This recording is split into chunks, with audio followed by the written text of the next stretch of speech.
ሙስሊሞቹ ከሌላ ቋንቋ መምጣታቸው ችግር አለው ወይ ነው? እኔ ጥያቄ አለው ችግር የለውም። አሁን ችግር የለውም። ምንም ችግር የለውም። እኔ እኮ ምንም የተፈጠረ ነገር የለም። አሁን ኢብራሂም ብትል ማለት ነው። ኢብራሂም አረብ አይደለም አይደል እንዴ? ኢብራሂም አረብ አይደለም። ወደ ቋንቋ አስገባችሁ ጆከር። እኔ እኮ ቦታ የሰጠኋችሁ እኮ የቅድሙ አንድ ነገር ልጠይቀው።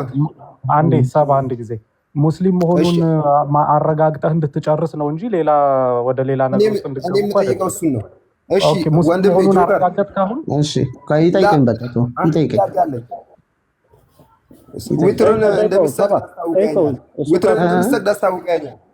ዊትርን እንደምሰግድ እርግጠኛ ነኝ። ዊትር ሰላት ማለት ነው። ዊትር ማለት ነው። ያው ከዑለሞች መካከል ኺላፍ አለበት። አንዳንዶቹ ዋጅብ ነው ያሉት አሉ፣ አንዳንዶችም ደግሞ ዋጅብ አይደለም ያሉ አሉ። ምንም የሚያጨቃጭቅ ነገር እኮ አይደለም። እሺ ዊትር ካጠናቀቅን በኋላ የሚባለውን ዝክር ሰርች ሳታረግ እዚሁ ንገረኝ። ዊትር እንትን ላይ ነው፣ ዱዓውን ነው፣ ቁኑቱን ነው። ላላላ ካጠናቀቅን ከተሰላመትን በኋላ የትም ሳትሄድ እሱ ሱና ነው። ስለ ዋጅብ ነገር ጠይቀኝ እስኪ። ስርዓት ነው የምትጠይቀኝ። ተምረህ ነው የመጣው። ልንገርህ ስለ ዋጅብ አንተ ሳዳ ምን መሰለህ? ትርፍ ነገራቶችን አትጠይቀኝ። ዋጅብ ነገራቶችን እስኪ ጠይቀኝ። አንተ ጠንቅቀህ ተምረህ ነው የመጣው። እኔ ደግሞ ያልተማርከውን ነው የምጠይቅህ፣ ያላሰብክበትም ማለት ነው። አሁን ዋጅብ ነገራቶችን ጠይቀኝ። መጀመሪያ የጠየቅኩህን ንገረኝ። አንድ የነብዩ ሐዲስ ልንገርህ።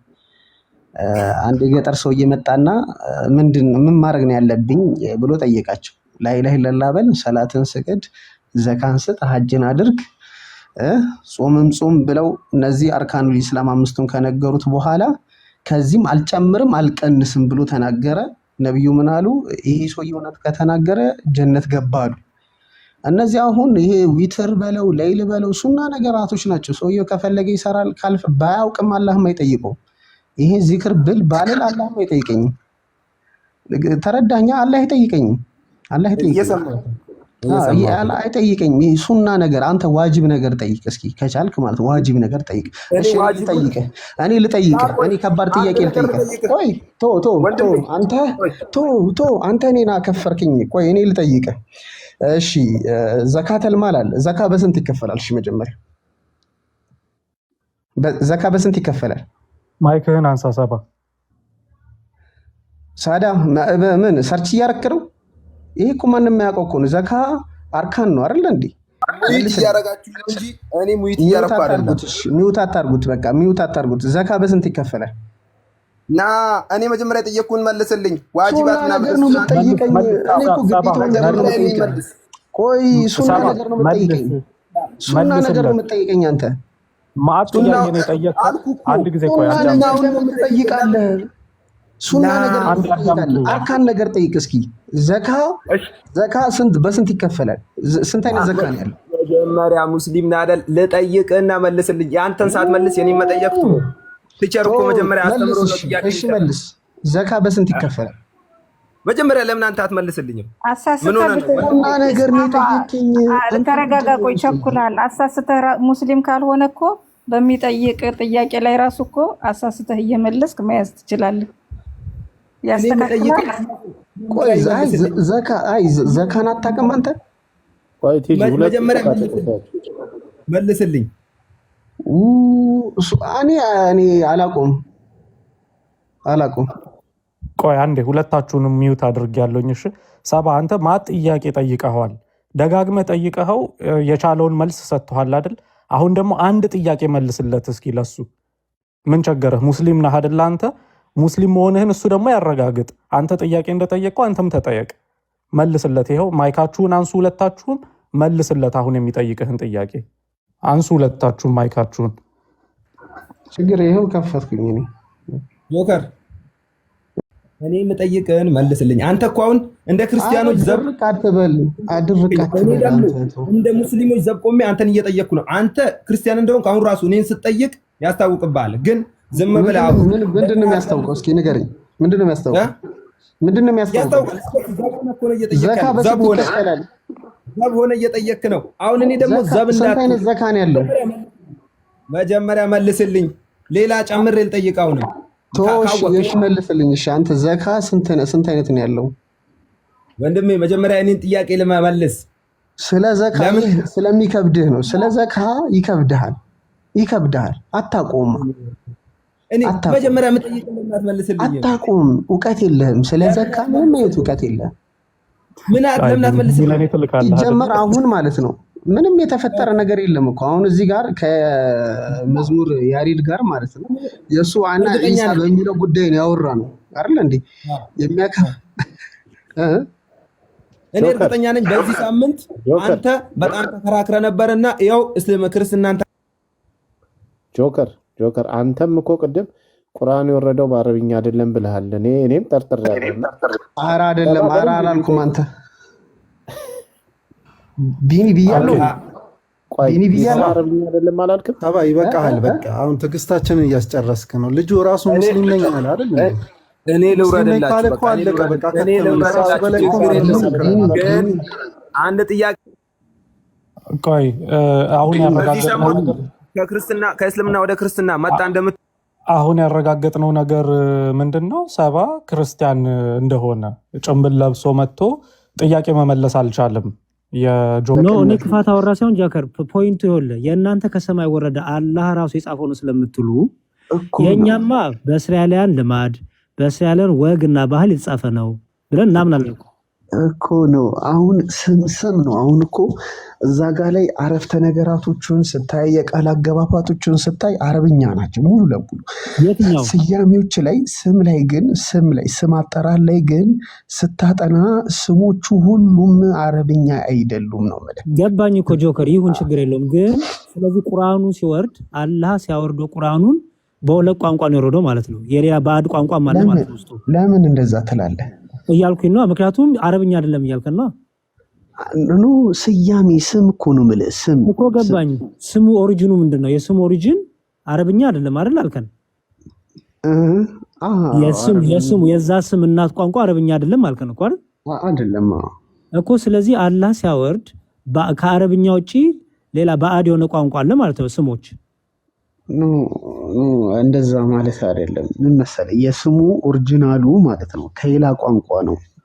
ጀስት አረቦች ደግሞ ያህን ስም ስለማይጠቀሙት ይሄ መወለድ የሚባል አለ። አሁን ለምሳሌ አማርኛ ቋንቋ አለ አይደል? ከአማርኛ ቋንቋ ከግዕዝ የሚወሰድ ነገር አለ፣ ከእንግሊዘኛ የሚወሰድ ነገር አለ። ልክ እንደዛ ነው ጆከር። ሰው ሲጽፈው አዎ አላህ ጻፈው ስለምትሉ እኮ ነው ኮንፊውዝ ያደረከኝ።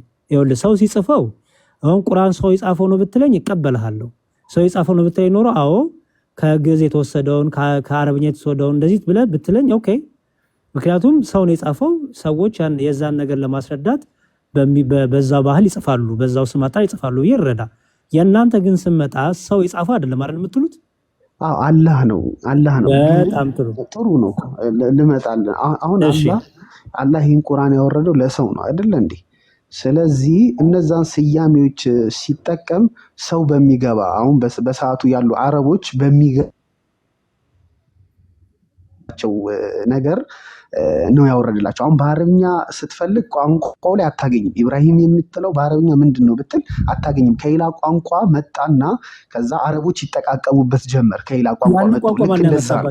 ያንን ቋንቋ ማን ያመጣው? ያንን ባዕድ ቋንቋ የትኛው አረብኛ ውስጥ ቁርአኑ ሲከተ የጨመረው ማን ነው? አይዞህ በል ቋንቋ አይባልም እኮ እኔ ያሬድ እኮ አልተረዳኸኝም። ቋንቋ እኮ አይባልም። የስም መጠሪያ ይባላል። የስም መጠሪያ ያለ ቋንቋ ይባላል። ምክንያቱም የስም መጠሪያ ቋንቋ ለምን መሰለህ ቋንቋ ፍቺ ይኖረዋል። ልንገርህ እንጂ ጆከር ስም ቆይ አንዴ እሺ ለምሳሌ ይኸውልህ ቋንቋ ሲባል ምንን ያጠቃለለ ነው? ፊደልን ያጠቃለለ ነው፣ ድምፀትን ያጠቃለለ ነው አይደለ? እሺ ቀጥል። ተሳሳትክ በለኝ። አንድ ቋንቋ የሚያሰኘው ፊደል አለው እና ድምፀት አለው አይደል? ፊደል አለው ድምፅ አለው። እሺ ኦኬ፣ እኔ ያልኩት ነው የደገምከው። ጥሩ እሺ። ስለዚህ ቋንቋ አልኩ አይደል? በምሳሌ ድምፀትና ፊደል ኖሯቸው ቋንቋዎች አሉ ማለት ነው። ቋንቋ ዲፋይን ስታደርግ ቋንቋ ማለት ድምፀትና ፊደል ያለው ማለት ነው። ኦኬ አሁን አረብኛ ደግሞ ሲወርድ የወረደ ነው አይደለ? የወረደ ነው ከአላህ የተሰጠ ነው። የወረደው በአረብኛ ነው አይደለ? የተበለው ረጅም ጊዜ ሲባል ነበር አይደል? በአረብኛ ነው። በጣም ጥሩ። በአረብኛ ነው ነው ማለት አሁንም ራሱ በአረብኛ ነው። እሺ ኢሳ አረብኛ ነው? በአረብኛ ነው። ኢሳ አረብኛ ነው ወይ? ኢሳ የግለሰብ ኢሳም አይደለም ሁሉም ማለት ነው። የግለሰብ ስሞች አረብኛ ያልሆኑ አሉ። ከምን የመጡ? ለምሳሌ ኢሳ የሚል ስም ነው። ኢሳ ዮናንያ ነው። ዮናንያ የሚል ቋንቋ ታውቃለህ? ዮናንያ ምን አይነት ብሔረሰቦች ናቸው ወይ ምን አይነት ትራይቦች ናቸው? እሱን ደግሞ ያው ጊዜ ሰጠኸኝ ሰርች አድርጌ ብዙ አጥንቼ እመጣለሁ። ዮናንያ ከሚል ቋንቋ ነው ኢሱ ብሎ በደም ከዮናንያ ነው የመጣው። ዮናንያ የሚባል ነበር በመጽሐፍ ቅዱስ። ለምሳሌ ይኸውልህ ከቁርአኑ መጽሐፍ ቅዱስ ይቀድማል አይደል? ለምሳሌ ኢንጂል የወረዱበት ጊዜ እነ ተውራት እነ ዘቡር የወረዱበት ጊዜ አለ አይደል? በዛ ጊዜ ዮናንያ የሚባሉ ህዝቦች አሉ እኮ። እሱን እኮ ነው ሪሰርች ማድረግ ያስፈልገኛል። እኔ ይኖራሉ ብዬ ነው የማስበው። ምን ተብሎ ነበር? ዮናንያ ምን አይነት ቋንቋ ነው ሲጀመር? አረብኛ ነው? ሂብሩ ነው? ግሪክ ነው? ምንድን ነው እኮ? እሱን እኮ ነው እሱን አጥንቼ እነግርሃለሁ ያልኩህ እኮ ለዛ ነው። ዮናንያ በዮናንያ ቋንቋ ነው። ኢሳ በዮናንያ ቋንቋ ነው።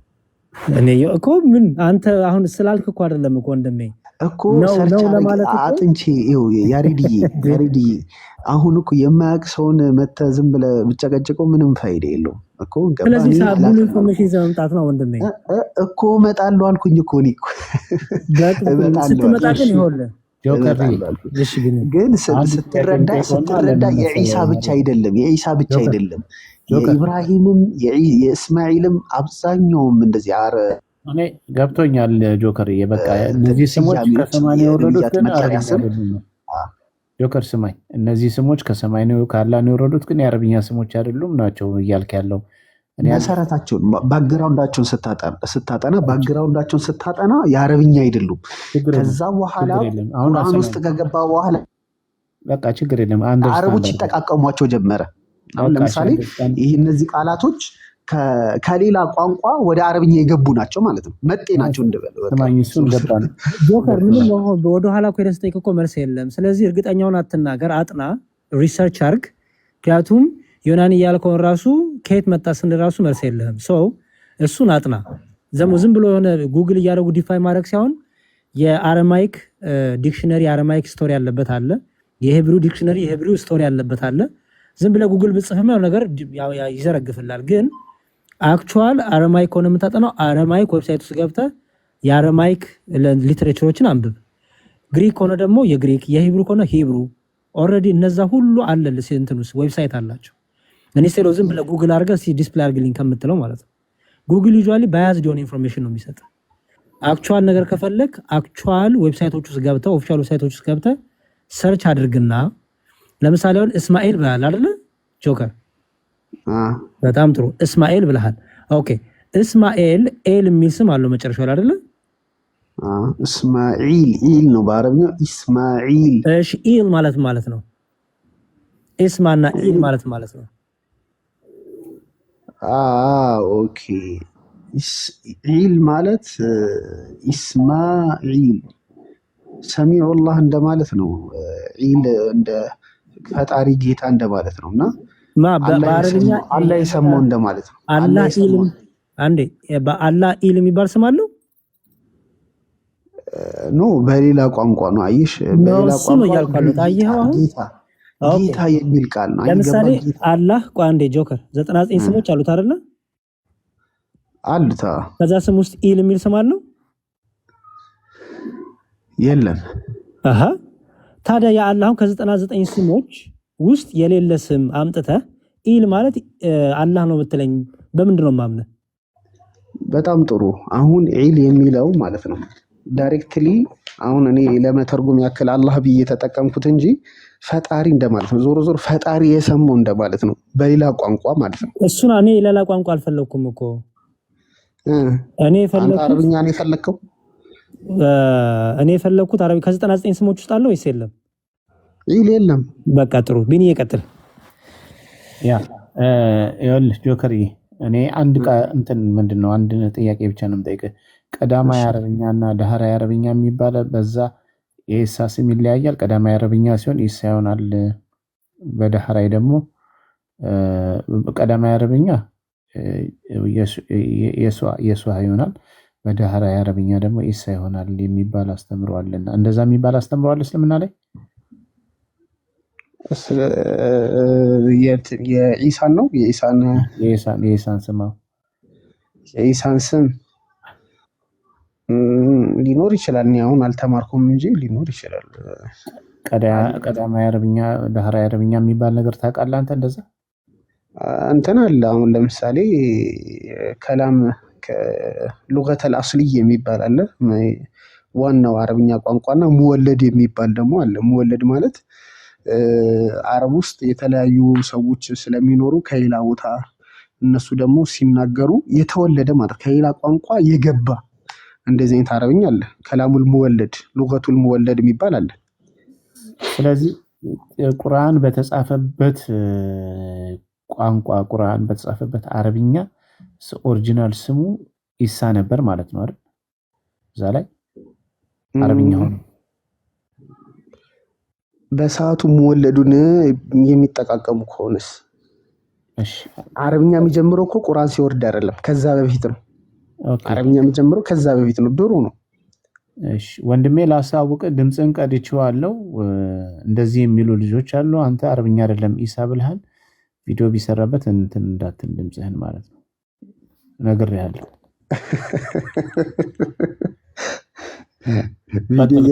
መቀጠል ይችላል። ለምን መሰለህ? በጣም የሚቀጣጥፉ ስላሉ ነው እንደዚህ እያሉ ማለት ዳህራይ አረብኛ መቀጣጠፍ ምናምን ሳይሆን ማለት ነው። መቀጣጠፍ ምናምን ሳይሆን ሰው ያለ እውቀቱ ሊያወራ ይችላል። በእርግጥ እናውቃለን ውሸት እንደሆነ እናውቃለን። አንድ ሰው ውሸታም ቆይ አንዴ ቢኒዬ አንተ ታማኝ ነው ለምናገር ቆይ አንዴ አንድ ሰው እኔ በራሴ አስተሳሰብ ማለት ነው አንድ ሰው ውሸታም የሚባለው ማለት ነው ሆን ብሎ ሲዋሽ ነው። ሆን ብሎ በቃ እያወቀው አሁን በመጽሐፍ ቅዱስ የሱዓ የሚል እያለ አይ በቃ ግግም ብሎ ዒሳ የሚል ነው ካለ እኔ አሁን ባለውበት ደረጃ በመጽሐፍ ቅዱስ ዒሳ የሚል ቃል ነው ካልኩኝ ውሸታም ነኝ። ለምን እውቀቱ ደርሶኛል አውቄያለሁ ማለት ነው። አሁን አንዳንድ ሙስሊሞች አይ በመጽሐፍ ቅዱስ ላይ ዒሳ የሚል ነው ያለው ካሉ አለማወቅ ነው የሚባለው። አለማወቅ የሰው ልጅ ሳያውቅ ዝም ብሎ ይናገራል።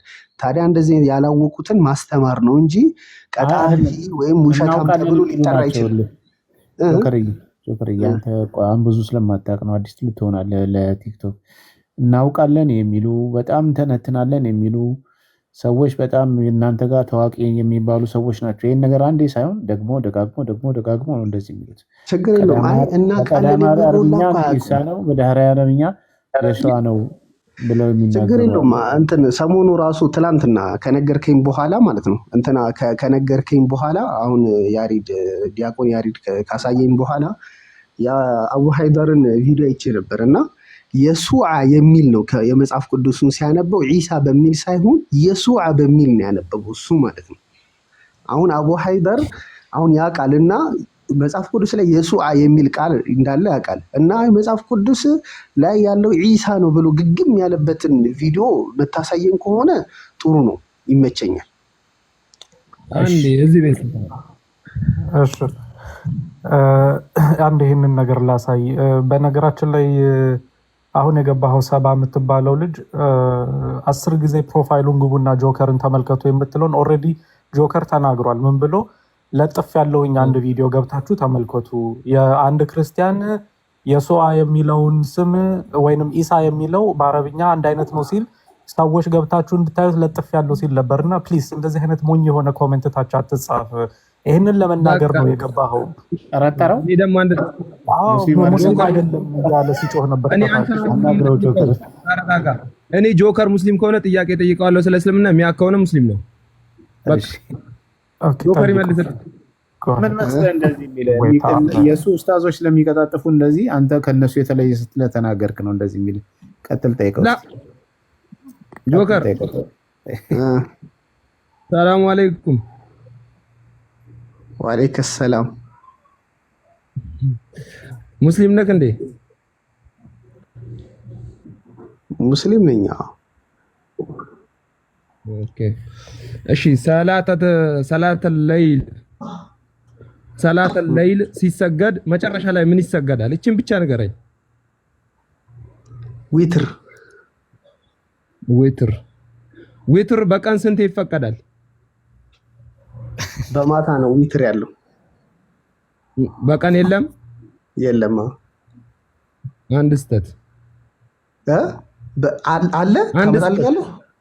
በቀን ዊትር አለ። አንተ ዝም በል። በቀን ዊትር አለ ወይ? አንድ ስተት ይዝላለሁ። ቀጥል። አሁንም ደግሞ ቁርአን ቀርተን እኔ ማስረጃ እመጣልሃለሁ። አልዊትሩ ስናደርግ የምንለውን ዝክር በልልኝ። ዝም በል። ስተት ምናምን አትበል። አልዊትሩ ፊል ለይል ፈቀጥ። ዊትር ማለት ጎዶሎ ማለት ነው። ሶስት ረካ አንድ ረካ ማለት ነው። በቀን ዊትር የለም። ሸፍዕ ነው ያለው። ሸፍዕ ነው ያለው። አንተ ዝም በል። ሸፍዕ ነው ያለው። ላምጣልህ። ሱቢ ማታ ሳሰግድ ብታድር ሱቢ ትሰግደዋለህ፣ ችግር የለውም። ይሄን ታውቃለህ አይደል? ሸፍዕ አድርገህ ነው የምትሰግደው። ሸፍዕ አድርገህ ነው የምትሰግደው። ትሰግደዋለህ፣ ችግር የለውም። ዊትር አድርገህ ዊትር አይተውም። አንዴ ከጀመርከው እሱ ሙስሊም እንደሆነ አረጋግጣለሁ ብለህ የራስህን እስልምና እንድናረጋግጥ ነው። ችግር የለውም። ስላልሆነ እንጠይቀዋለሁ። ገና ቁርአን ላይ ሱጁድ የምናደርግበት ላይ ሱጁድ የሚደረገው ምን አይነት ዝክር ነው የሚባለው? እሷን ዝክር በልልኝ። ሱብሃነ ረቢየል አዕላ ማለት ይቻላል። ላ ዝክሩን በልልኝ። እሱን ተው። ይቻላል። ይሄ ይቻላል። ላ ዝክሩን በልልኝ። እሱን ተው። እሱን ማን ነው? ዝክር አይደለም። ዝክር እኮ ሱብሃነ ረቢየል አዕላ ዝክር ነው። ላ እሱን አይደለም። ያኛውን የቁርአኑን አያ ለምንልለት ያንን ዝክር ሁለት አይነት ዝክር አለው። አንዱን በልልኝ። ከዛ ውጭ የለውም። አምጣ። የለም ዝክር የለውም። ሱጁደ ለቲላዋ ላይ ቆይ ዝም በል አንተ። ሱጁደ ቲላዋ ላይ የሚባል ቁርአን ላይ ካለ አምጣልኝ። ቁርአን ላይ ለቁርአን ሱጁደ ቲላዋ የሚባለውን ዝክር አታውቀውም። አየኸው አይደል? ሙስሊም ነህ አይደል? እሱን አንተ ቁርአን ላይ አለ ብለሃል፣ አምጣ። ሐዲስ ላይ ነው ያለው፣ አምጣው። ሐዲስ ላይ ነው እንጂ ያለው ቁርአን ላይ አለ ብለሃል። አንተ ቀጣፊ ነህ። ቁርአን ላይ ላ እኔ እኮ ቁርአን ላይ አይደለም ያልኩት። ቁርአን ላይ ሱጁደ ቲላዋ የምንለውን ዝክር አምጣ። እስካሁን አልተጠየቃችሁም ማለት ልችን አታውቃትም። አምጣው። ሱብሃነ ረቢየል አዕላ ነው የሚባለው። በቃ ይሄ ነው። ላ የለም፣ እሱ ለሰላት ነው የሚባለው። ለዚህ አይባልም። ለዚህ የሚባለው አለማወቅህ ነው። ሐዲሱን አንጣው። መሸኾችን ሄደህ ሰርች አለ። ሐዲሱን አንጣው። ሐዲሱን አንጣው። ቶ እዛ መተባረቁ አዲስ አካውንት ከፍተህ ክርስቲያን ነበር ተከራከረን፣ ሙስሊም ነበር ወደ ክርስትና መጣ ልትሉ ነው? ና አንጣው። ሐዲሱን አንጣው። ያለ ማስረጃ ማውራት ቶ ሐዲሱን ማምጣት አልችልም። ሱብሃነ ረቢል አዕላ ይላል ይፈቀዳል የምትለውን ሐዲስ አንጣልኝ ለኔ። ይሄ እኮ የዑለሞች ንግግር ነው። የለም የዑለሞች ንግግር። ሁለት አይነት ዝክር አለው። ሁለት ነው የሚባለው። በቃ ግን በራስህ ሰርች አድርግ። ራስህን ትወቅሳለህ። ሰርች በራስህ ስትፈልገው ስታገኘው ትጸጸታለህ። ምንም አልጸጸትም። አንተ ክርስትናን እስልምናን ድብና እርግታ የተማርከ ክርስቲያን እንጂ ሙስሊም አይደለም። አምጣልኝ።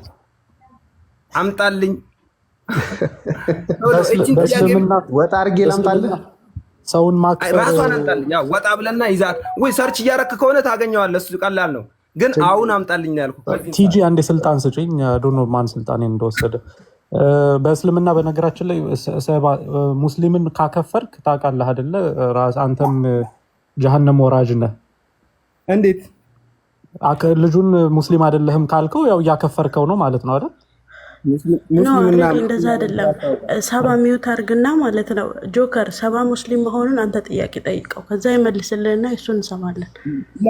ሰባ ሚዩት አርግ አንተ ነው። ጆከር ይጠይቃል፣ ትመልስለታለህ ማለት ነው። ከዛ ያንተ እናረጋግጣለን። ሙስሊም ከሆነ ያምጣልኝ ነው። ኖ አንተ ዝም በልና እሱ ይጠይቃል። ከዛ ስትመልስለት የአንተን እስልምና እናረጋግጣለን ማለት ነው። እሱ ሙስሊም አለመሆኑንና አንተ መሆንህን። ላ እቺን ያምጣልኝ። ሌላ መዘባረቁ እኔ እኮ ጠርጥሬ ነበር። ጆከር እኮ ክርስቲያን መስሎኝ ነበር፣ ጠርጥሬ ነበር። እስቲ በደንብ ጠይቀው።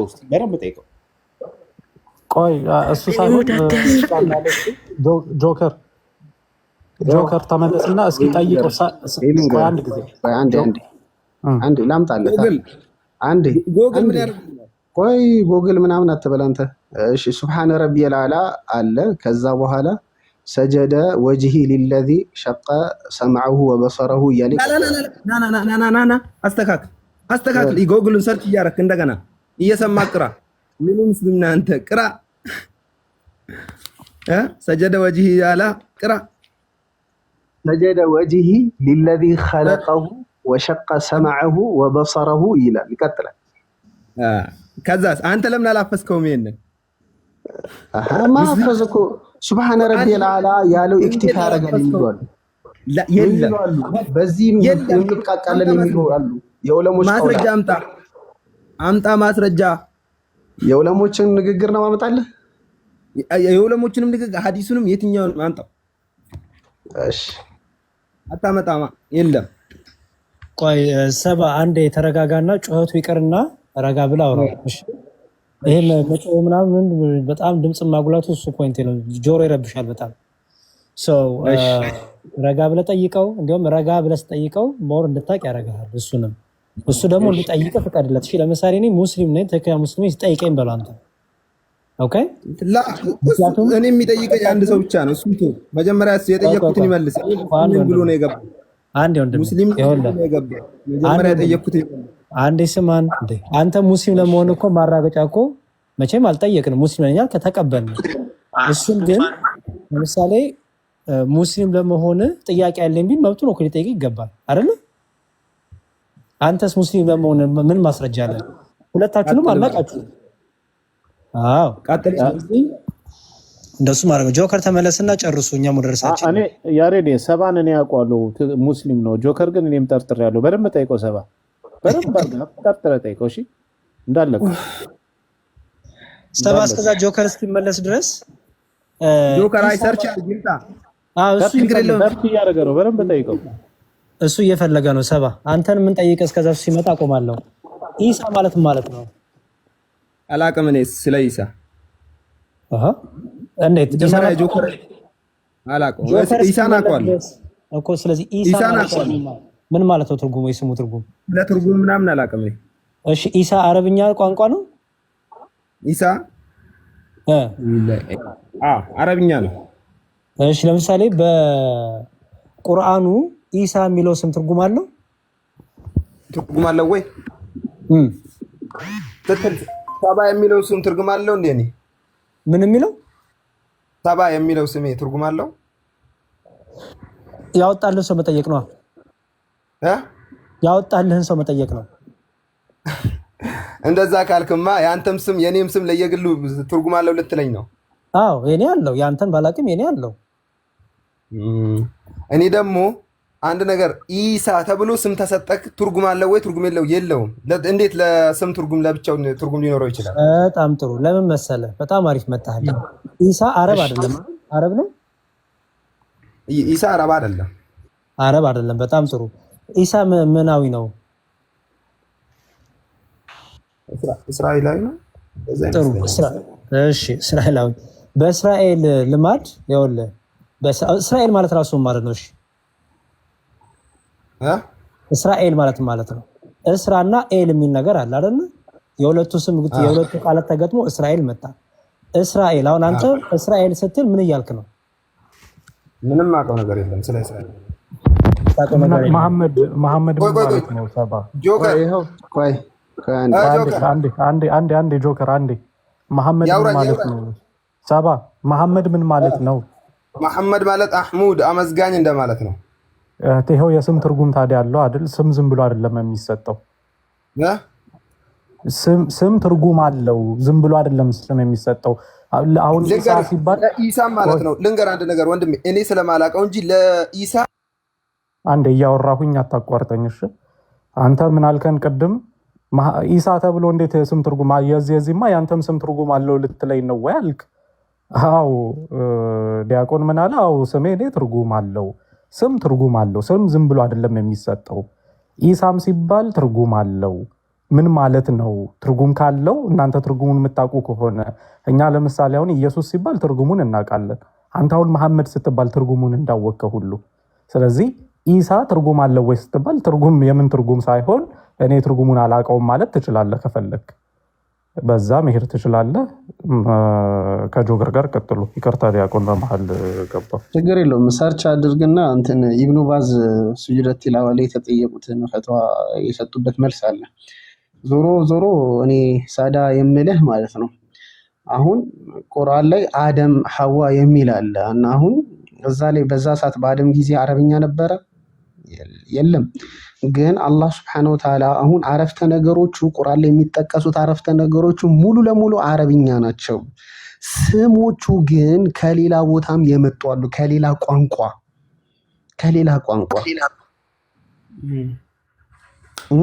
እሺ ስሞቹ ከሌላ ቋንቋ መምጣታቸው ችግር አለው ወይ ነው እኔ ጥያቄ። ችግር የለውም። አሁን ችግር የለውም፣ ምንም ችግር የለውም። እኔ እኮ ምንም የተፈጠረ ነገር የለም። አሁን ኢብራሂም ብትል ማለት ነው ኢብራሂም አረብ አይደለም አይደል እንዴ? ኢብራሂም አረብ አይደለም። ወደ ቋንቋ አስገባችሁ ጆከር። እኔ እኮ ቦታ የሰጠኋችሁ እኮ የቅድሙ አንድ ነገር ልጠይቀው አንዴ አንድ ጊዜ ሙስሊም መሆኑን አረጋግጠህ እንድትጨርስ ነው እንጂ ሌላ ወደ ሌላ ነገር ውስጥ እንድትገባ እኔ የምጠይቀው እሱን ነው። እሺ ወንድም መሆኑን አረጋግጠህ አሁን እሺ ይጠይቀን በቃ ይጠይቀን። ዊትርን እንደምሰግድ አስታውቀኛል። ዊትርን እንደምሰግድ እርግጠኛ ነኝ። ዊትር ሰላት ማለት ነው። ዊትር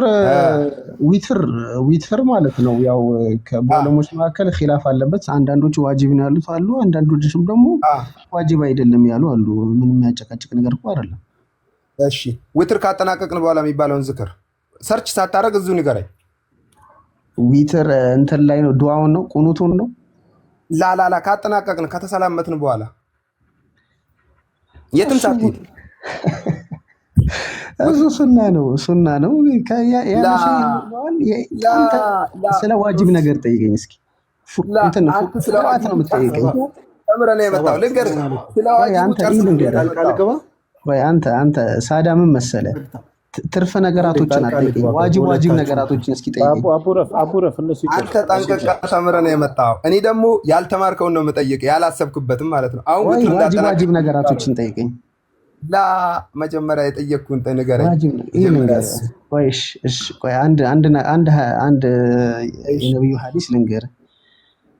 አንድ የገጠር ሰው እየመጣና ምን ማድረግ ነው ያለብኝ ብሎ ጠየቃቸው። ላኢላሀ ኢለላህ በል፣ ሰላትን ስገድ፣ ዘካን ስጥ፣ ሐጅን አድርግ፣ ጾምም ጾም ብለው እነዚህ አርካኑል ኢስላም አምስቱን ከነገሩት በኋላ ከዚህም አልጨምርም አልቀንስም ብሎ ተናገረ። ነብዩ ምን አሉ? ይሄ ሰው እውነት ከተናገረ ጀነት ገባሉ። እነዚህ አሁን ይሄ ዊትር በለው ሌይል በለው ሱና ነገራቶች ናቸው። ሰውየው ከፈለገ ይሰራል፣ ካልፈ ባያውቅም አላህም አይጠይቀው።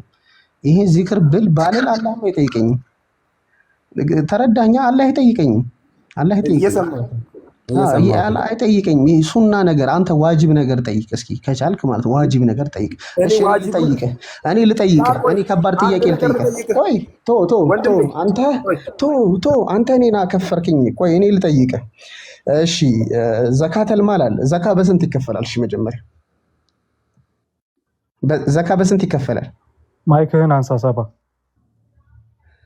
ሳዳ ምን ሰርች እያደረክ ነው? ይሄ እኮ ማንም የማያውቀው እኮ ነው። ዘካ አርካን ነው አይደል እንዴ? እያረጋችሁ ነው እንጂ እኔ ሙይት እያረኩ አይደለም። ሚውት አታርጉት፣ በቃ ሚውት አታርጉት። ዘካ በስንት ይከፈላል? ና እኔ መጀመሪያ የጠየቅኩህን መልስልኝ። ዋጅባትና ነገር ነው የምትጠይቀኝ። እኔ እኮ ግዴታውን ነገር ነው የምትጠይቀኝ። ቆይ ሱና ነገር ነው የምትጠይቀኝ። ሱና ነገር ነው የምትጠይቀኝ አንተ። ማጥቶ ያየኔ ጠየቅኩ። አንድ ጊዜ ቆይ ትጠይቃለህ። ሱና ነገር ጠይቃለህ። አርካን ነገር ጠይቅ እስኪ። ዘካ በስንት ይከፈላል? ስንት አይነት ዘካ ነው ያለው? መጀመሪያ ሙስሊም ነህ አይደል? ልጠይቅህና መልስልኝ። የአንተን ሰዓት መልስ የኔን መጠየቅ ቲቸር እኮ መጀመሪያ አስተምሮ ነው ጥያቄ። እሺ መልስ። ዘካ በስንት ይከፈላል? መጀመሪያ ለምን አንተ አትመልስልኝም? ሱና ነገር ነው የጠየቀኝ። ተረጋጋ። ቆይ ቸኩላል። አሳስተህ ሙስሊም ካልሆነ እኮ በሚጠይቅ ጥያቄ ላይ ራሱ እኮ አሳስተህ እየመለስክ መያዝ ትችላለህ። ዘካን አታውቅም አንተ? መጀመሪያ መልስልኝ። እኔ አላውቅም። ቆይ አንዴ ሁለታችሁንም ሚውት አድርጌያለሁኝ። እሺ ሰባ አንተ ማጥ ጥያቄ ጠይቀኸዋል፣ ደጋግመህ ጠይቀኸው የቻለውን መልስ ሰጥቷል አይደል? አሁን ደግሞ አንድ ጥያቄ መልስለት እስኪ ለሱ። ምን ቸገረህ? ሙስሊም ነህ አይደል? አንተ ሙስሊም መሆንህን እሱ ደግሞ ያረጋግጥ። አንተ ጥያቄ እንደጠየቀው አንተም ተጠየቅ፣ መልስለት። ይኸው ማይካችሁን አንሱ፣ ሁለታችሁም መልስለት። አሁን የሚጠይቅህን ጥያቄ አንሱ ሁለታችሁም ማይካችሁን። ችግር ይኸው ከፈትኩኝ እኔ ጆከር እኔ የምጠይቅህን መልስልኝ። አንተ እኮ አሁን እንደ ክርስቲያኖች ዘብ አትበል፣ አድርቅ አትበል። እንደ ሙስሊሞች ዘብ ቆሜ አንተን እየጠየቅኩ ነው። አንተ ክርስቲያን እንደሆንክ አሁን ራሱ እኔን ስትጠይቅ ያስታውቅብሃል። ግን ዝም ብለህ አሁን ምንድን ነው የሚያስታውቀው? እስኪ ንገረኝ። ምንድን ነው የሚያስታውቀው? ምንድን ነው የሚያስታውቀው? ዘብ ሆነ እየጠየቅክ ነው። አሁን እኔ ደግሞ ዘብ እንዳት ስንት አይነት ዘካ ነው ያለው? መጀመሪያ መልስልኝ። ሌላ ጨምሬ ልጠይቅ። አሁን እሺ መልስልኝ። እሺ አንተ ዘካ ስንት አይነት ነው ያለው? ወንድሜ መጀመሪያ እኔን ጥያቄ ለመመለስ ስለ ዘካ ስለሚከብድህ ነው። ስለ ዘካ ይከብድሃል። አታቆም። እኔ መጀመሪያ የምጠይቅህ ለማትመልስልኝ አታቆም። እውቀት የለህም። ስለ ዘካ ምንም አይነት እውቀት የለህም። ምን ለምን አትመልስልኝ? ይጀመር አሁን ማለት ነው። ምንም የተፈጠረ ነገር የለም እኮ አሁን እዚህ ጋር ከመዝሙር ያሬድ ጋር ማለት ነው የሱ ዋና ኢሳ በሚለው ጉዳይ ነው ያወራነው አይደል እንዴ? እኔ እርግጠኛ ነኝ በዚህ ሳምንት አንተ በጣም ተከራክረ ነበርና ይኸው ክርስትና ጆከር አንተም እኮ ቅድም ቁርአን የወረደው በአረብኛ አይደለም ብለሃል። እኔም ጠርጥሬያለሁ። ኧረ አይደለም፣ ኧረ አላልኩም። አንተ ቢኒ ብያለሁ። ቢኒ ብያለሁ። አረብኛ አይደለም አላልክም? አባ ይበቃሃል። በቃ አሁን ትዕግስታችንን እያስጨረስክ ነው። ልጁ ራሱ ሙስሊም ነኝ አለ አይደል? እኔ ልውረድላችሁ። ግን አንድ ጥያቄ ቆይ አሁን ያረጋገጥነው ከእስልምና ወደ ክርስትና መጣ እንደምት አሁን ያረጋገጥነው ነገር ምንድነው? ሰባ ክርስቲያን እንደሆነ ጭምብል ለብሶ መጥቶ ጥያቄ መመለስ አልቻለም። የጆከርን ጥያቄ መመለስ አልቻለም። ስለዚህ ሰባ ክርስቲያን ነህ። አሁን እዚህ ሰሞን ዝም ብለህ ቁጭ ብለህ አውቀህ ከታች ኮመንት አድርገህ በኋላ ላይ ሙስሊም ነኝ ብለህ አውቀህ ክርስቲያን ልትሆን ማለት ነው። እንደዚህ አይሰራም። አታጭበርብር ሰባ። እንደዛ ሳይሆን እውነትን እንትን አርዲ ምን መሰለህ? ቆይ እኔ አሁን ምን መሰለህ? አሁን አንዳንድ ሙስሊሞች ካለማወቃቸው የተነሳ መጽሐፍ ቅዱስ ላይ ኢሳ የሚል ቃል ላይ የሚሉ አሉ። ቆይ አንዴ ሚውት አድርጉልኝ። አንዳንድ ሙስሊሞች ካለማወቃቸው የተነሳ ይሄ ቅጥፈት ውሸት ምናምን ነው ብዬ አላስብም። ካለማወቅ የተነሳ መጽሐፍ ቅዱስ ላይ ኢሳ የሚል አለ፣ ኢየሱስ የሚጠራው በኢሳ ስም ነው ይላሉ እና ይሄ ትክክል አይደለም። እዛ ጋር ያለው እና አቡ ሃይደርም የተናገሩት የሱዓ የሚል ቃል ነው ያለው መጽሐፍ ቅዱስ። ኢሳ የሚል ቃል አታገኙም። የአረብኛ መጽሐፍ ቅዱስ የሱዓ የሚል ነው የምታገኙት። ችግር የለውም። እሺ ኢሳ የሚለው ማንን ነው የሚወክለው? እኔ አሁን ኢሳ የሚለው ቃል ኢየሱስ ክርስቶስን ይወክላል ብዬ ነው የማስበው። ጂሰስን ይወክላል ብዬ ነው የማስበው። እሺ ኢሳ የሚለው ቃል ከየት ነው የመጣው? ረጅም ሰዓት የጠበቅኩ ጆከር እቺን አውርቼ ዝም እላለሁ። ኢሳ የሚለው ቃል ኢየሱስ ክርስቶስ ነው ብዬ ማስብ ከሆነ ከየት ነው የመጣው? አረብኛ እንዳልሆነ ተረድተናል። ከየት ነው የመጣው? እሺ ዮናንያ የሚለውን ዮናንያ በግሪክ ቋንቋ ነው ያሉ ሰዎች አሉ። እስኪ ሰርች አድርግልኝ። ኢሱ ዮናንያ ማለት ግሪክ ነው ያሉኝ በኮመንት አለ እና እሱ ላይ ሰርች አድርጎ ኢሳ የሚለው ከየት ነው የመጣው የሚለውን ነገር ማጣራት ነው። ኢብራሂም የሚለው ቃል አሁን አረብኛ አይደለም። ምክንያቱም ኢብራሂም ወይም ደግሞ በእናንተ አብርሃም የምትሉት ማለት ነው አረብ አይደለም። ነገር ግን ይሄ ስያሜው የሰውየው ስም ኢብራሂም በሚል ተጠቅሷል። ቃሉ ግን ከየት ነው የመጣው ብሎ ማጣራት ነው። ይሄ እኮ ችግር የለውም። በአረብኛ ነው የወረደው። እየደገምከው ነው። በቃ ይበቃል። አንድ ጊዜ ላስረዳ። ኖ እኔ ቅድም ነው የከፈትኩት። ይህንን ካሳየው በኋላ ትቀጥላለህ። ኢሳ የሚባለው እነዚህ የኢየሱስ ክርስቶስ ስሞች በተለያዩ ቋንቋዎች ለምሳሌ የሾዋ በዕብራይስጥኛ ሂብሪው ይሄ የሾዋ የሚለው ቃል እንዲህ ተደርጎ ነው የሚጻፈው። ወደ ሌሎች ቋንቋዎች አረቢክ ፕሮፐር በሚባለው ያሹ የሚል በግሪክ ኤሱስ፣ በላቲን እንደገና ኤሰስ፣ በእንግሊሽ የላቲኑ ቀጥታ ተወስዶ የፈርስት ሌተር ብቻ አይ ወደ ጄ ተቀይራ ጂሰስ የሚለው፣ አረቢክ የሱአ የሚለውና አረቢክ ቁራኒክ ደግሞ ኢሳ የሚለው ኮምፔር ሲደረጉ ምንድን ነው የሚመስለው የሚለውን ምናልባት ስለ ትራንስሊትሬሽን የምታውቁ ከሆነ ቋንቋ ትራንስሊትሬት ሲደረግ ማለትም ምን ማለት ነው መሰላችሁ? አሁን እዚህ ጋር አረብኛ ቁርአን እንደዚህ ይጻፋል አይደለ? ከዛ ትራንስሊትሬት ሲደረግ ማለት እንደዚህ ከአረብኛው ግን አውጥቶ በላቲን ቋንቋ በላቲን ፊደሎች እነዚህን አረብኛውን ቋንቋ ሲጻፍ ትራንስሊትሬት ማድረግ ይባላል። አሁን እዚህ ላይ ስንመለከተው የሹዓ የሚለውን የኦሪጂናሉን የኢየሱስ ክርስቶስን ስም ትራንስሊትሬት ሲደረግ የሚመጡት ስሞች መሆን ያለባቸው በተለያየ ቋንቋ። ምክንያቱም አሁን በግሪክ ሲቀየር ግሪክ ቃላቶች ላይ አንዳንድ አሁን ሽ የሚለው ቃል ድምፅ የለም። ሽ የሚለው በኤስ ይቀየራል እና እንደዛ ተደርጎ ይኸው እዚህ ላይ ሲቀመጥ ማለት ነው። ኦሪጂናሉ ላይ ማቺንግ ዊዝ የሹዓ ኦሪጂናል ነው። የስ አኪዩሬት ትራንስሌሽን የስ ትራንስሊትሬሽን አዎ ልክ ነው ኦሪጂናሉ ስለሆነ ይሄ። ከዛ አረቢክ ፕሮፐር ሲሆን የሹ የሚለው ቀጥታ ትራንስሌት ሲደረግ የሹዓ ይሄኛውን ቃል ስለሚሰጥ ሁለቱም የስ ነው። ግሪክ ላይ ሲሆን ኤሱስ ነው። ፓርሻሊ ትክክል ነው። ሙሉ ለሙሉ ባይሆንም ፓርሻሊ ኤሱስ የሚለው ለምንድን ነው አኪዩሬት ትራንስሊትሬሽን የሆነው? ሽ የምትለው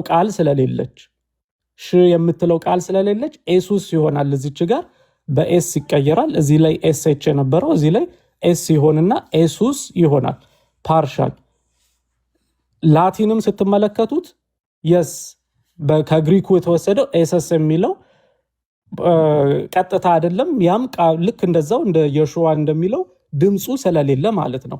አረብኛው ላይ ግን ልክ እንደዚህ አድርጋችሁ ይኸው እንግሊዘኛውን ላይ ስትመጡ ይኸው እንግሊሽልና ጂሰስ የሚለው ምንድነው? ፓርሻል ትራንስሊትሬሽን ነው። ሙሉ ትራንስሊትሬሽን አይደለም፣ ፓርሻል ነው። ለምን? ድምፁ ያ ድምፅ ስለሌለ።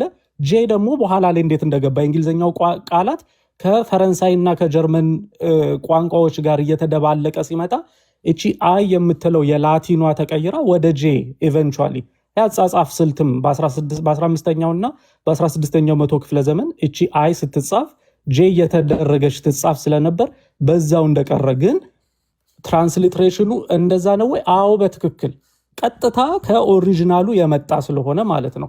ከዛ ይኸው አረብኛ መጽሐፍ ቅዱስ ላይ የሚገኘው የሱ የሚለው ይሄኛው ማለት ነው። የሱ የሚለው ትራንስሊትሬሽኑ ቀጥታ ነው፣ ትክክል ማለት ነው። ቀጥታ ትራንስሊትሬት ሲደረግ እንዲህ ነው የሚጻፈው። ቁርአን ላይ ያለው ግን ኢሳ ላይ ስትመጡ ሁለቱም ኖ ነው። ትራንስሊትሬሽን ፓርሻል ትራንስሊትሬሽንም አይደለም፣ ዳይሬክት ትራንስሊትሬሽንም አይደለም። ለምን ሲባል ይሄኛው የሚጀምረው ከአይን ነው። ይሄ አረብኛው ፊደል ማለት ነው።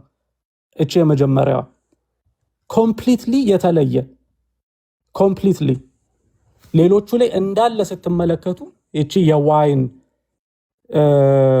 በዋይ የምትጀምረውን ድምፅ ያላትን ሆኖ ልክ አረብኛው ላይ ሲመጣ ግን በምን ይሆናል? ከአይን ይጀምራል።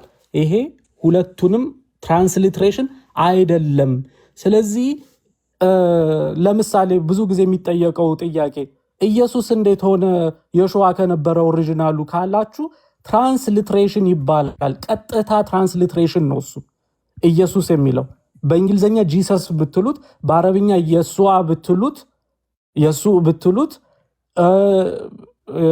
የሹዓ ቢባል ኤሱስ ቢባል በግሪክ እንዳለ እነዚህ ትራንስሊትሬሽን ናቸው። አረብኛ ላይ ግን ስትመጡ ቁርአን ላይ ፈጽሞ ኢሳ የሚባለው ምንም አይገናኝም። ምንም። ይኸው እዚህ ጋር ወደ ላይ ሄዳችሁ ኢሳ the name ኢሳ is never used in the Arabic Bible። አንደኛ አረቢክ ባይብል ላይ አንድም ቦታ ላይ አይጠቀስም። ግን አንድ እዚች ጋር ማሳየት የፈለኩት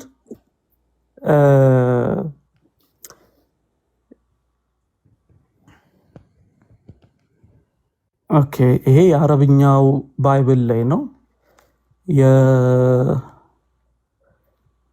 የአረብኛው ሌላው ጣል አይ ኖ እንትኑን የቁርአኑን ፊደል ብሬክዳውን ይሄውና እዚህ ላይ እንደዚህ አድርጎ ይሄው ከአይን ፊደል ይጀምርና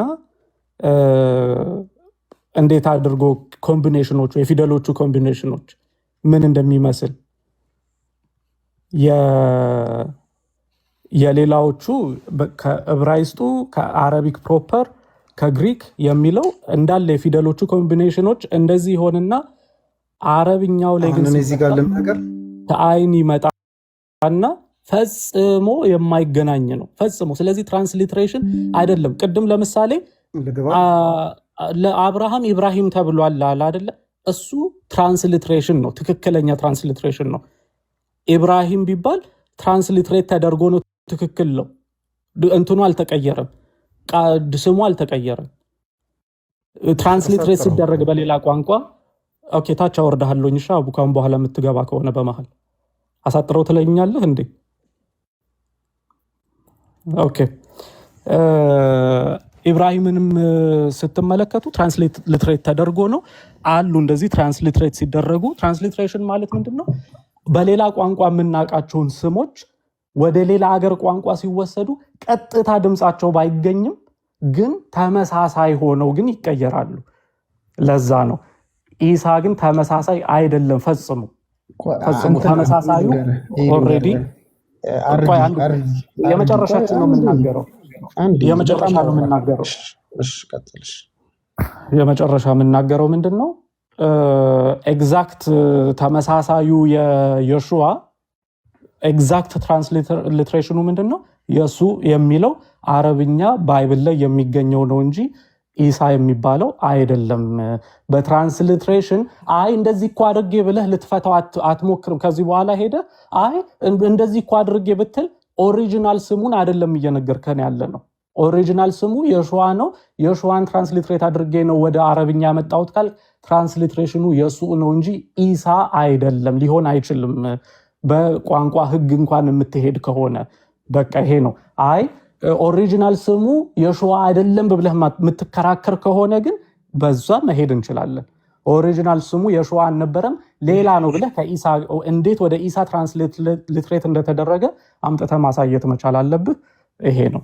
ጥሩ ነው። እሺ ለማሳየት እንትን በጣም ግን እርግጠኛ ባትሆን ደስ ይለኛል። እኔ አሁን የሚያየው ሚዲያ ላይ ምናምን ማለት ጎግል ላይም አይተህ ሊሆን ይችላል እንደዚህ።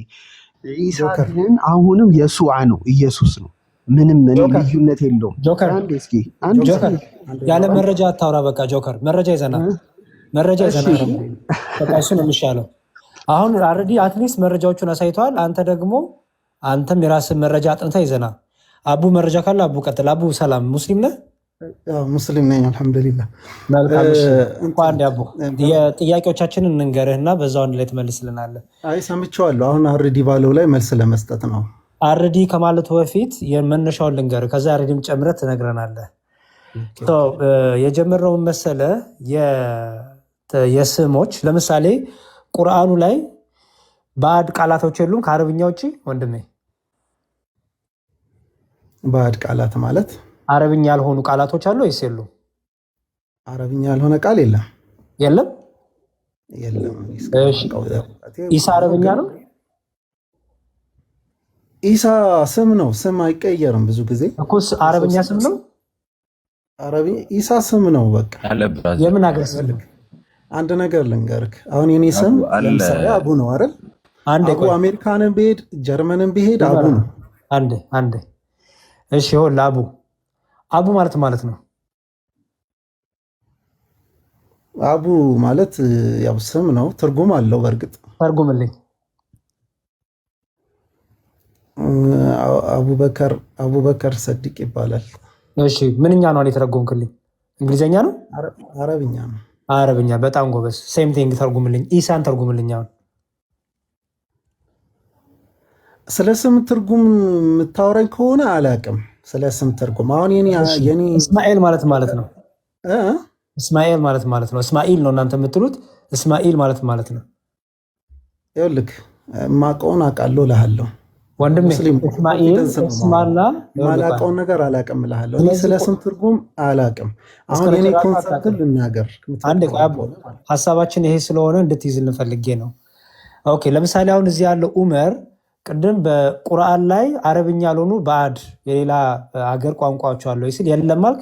እሱ ግን አለ እያለክ ነው። ወይም እሱ ማወቅ ከፈለክ መጀመሪያ አቡን የቶቹ ናቸው ቃላቶቹ ብለህ እሱን ጠይቀው። አቡ አሉ፣ ይቅርታ አንዲ አቡ ኡመር አሉ ቃላቶች ከአረብኛ ውጭ የሆኑ አሉ፣ የተወሰኑ ቃላቶች አሉ። በጣም መልካም አሪፍ። አይ ቲንክ እንደውም የሆነ መጽሐፍ ነበረኝ አሁን አላገኘሁም እንጂ ወደ 118 ይደርሳሉ እነዛ ቃላቶች። ትርጉም ላይ አይደለም ዋናው እዚህ ጋር ቁርአን ላይ ያለው ኢሳ መጽሐፍ ቅዱስ ላይ ካለው ጋር አንድ ነው ወይ የሚለው ወደ 118 የሚያህሉ አረብኛ ያልሆኑ ባዕድ ቃላቶች አሉ። እሺ እነዛ ቃላቶች ከየት የመጡ ናቸው ኡመር? ወይም የምን ሀገር ቃላቶች ናቸው? የትኛውም ቃል ሊወሰድ ይችላል። ለምሳሌ ከኢትዮጵያም ቃል ተወስዶ ይሆናል። ይህ ግን ኢየሱስን አሊያም ደግሞ ዒሳ የምንለውን የሱዕ ከሚለው ጋር ምንም የሚለየው ነገር አይኖርም። ዳህራይና ቀዳማይ በሚል የተለያዩ ናቸው። ችግር የለም፣ ወደሱ ልመጣ ነው። አሁን የፈለኩት ለመሰኝ ጠየቁ። ቁርአን የወረደው በአረብኛ ነው ትላላችሁ፣ ጸሐፊውም አላህ ነው ትሉናላችሁ። የሰው እጅ አልነካውም የሰው እጅ አልጻፈውም ትሉናላችሁ። ስለዚህ አላህ አረብኛ ቁርአን ውስጥ አረብኛ ብቻ ስትኖ የነበረው ውስጥ ወደ 118 የሚሆኑ አረብኛ ያልሆኑ ቃላቶች አሉ። እነዚህን ቃላቶች አላህ ነው ጽፎ ያወረደው ወይስ ሰዎች ናቸው የጨመሩት? እሺ ብራዘር እንዳወራ ትፈቅድልኛለህ? ኡመር አንዴ ሶሪ አቡ አንዴ ኡመር ያውራ። አላቅም ብላል አይደለ? ያው ኡመር ስለሚያ ከሱ ጋር ነው ረብዬ ለመልስልህ እኮ ነው ይሄ ኢሬሌቫንት እንደሆነ ማለት አውራ። እሺ አውራ መልስልኝ። እሺ ኢሬሌቫንት ብለህ ግን መልሱ እንዳትሸሸው መልስልኝ። አይወልክ አሁን እዚህ ጋር ያንተ ስም ለምሳሌ መዝሙር ነው አይደል? ጥያቄው እሱ አይደለም አቡ ፕሊዝ ከቁርአኑ ጋር ጠይቁት መልስልኝ። ስለ ስም ነው እያወራን ያለ ነው። ስም ምንም ወሳኝ እንዳልሆነ ላወራልህ ነው። ቆይ አቡ እኔ የጠየኩትን ጥያቄን ካልመለስክ ለምሳሌ ለራሴ ስም ሰይሜ እመጣለሁ አበበላለሁ። ስለ ቁርአን የጠየኩ ቁርአኑ ሲወርድ አረብኛ ብቻ ነው በአረብኛ ነው የወረደው ትሉን ነበረ። አሁን ግን እንደተስማማ ነው ወደ 118 የሚያህሉ የአረብኛ ቃላት ያልሆኑ ከተለያየ ሀገር የተወሰዱ ቃላቶች አሉ። እነዛ ቃላቶችን ጽፎ ያወረደው አላህ ነው ወይ ጥያቄ ወይስ ሰዎች አይጨምሩት? እሺ ቀለል አድርጌ ልመልስልህ። እሺ ልመልስልህ። ለምሳሌ ያክል አሁን አርዲ ሲያብራራ ማለት ነው ኢየሱስና ኢሳ የሚለው አንድ አይደለም።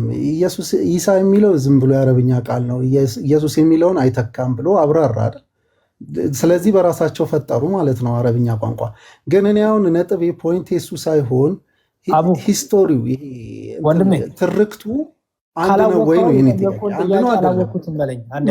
ማን ጥያቄ ነው የምጠይቀው? እሺ በቃ ሚዩት አድርግና የሚሆን ጥያቄ መሆኑን ኡመር ይመልስልኝ። ሚዩት አድርገው ኡመር ቀጥል። ኡመር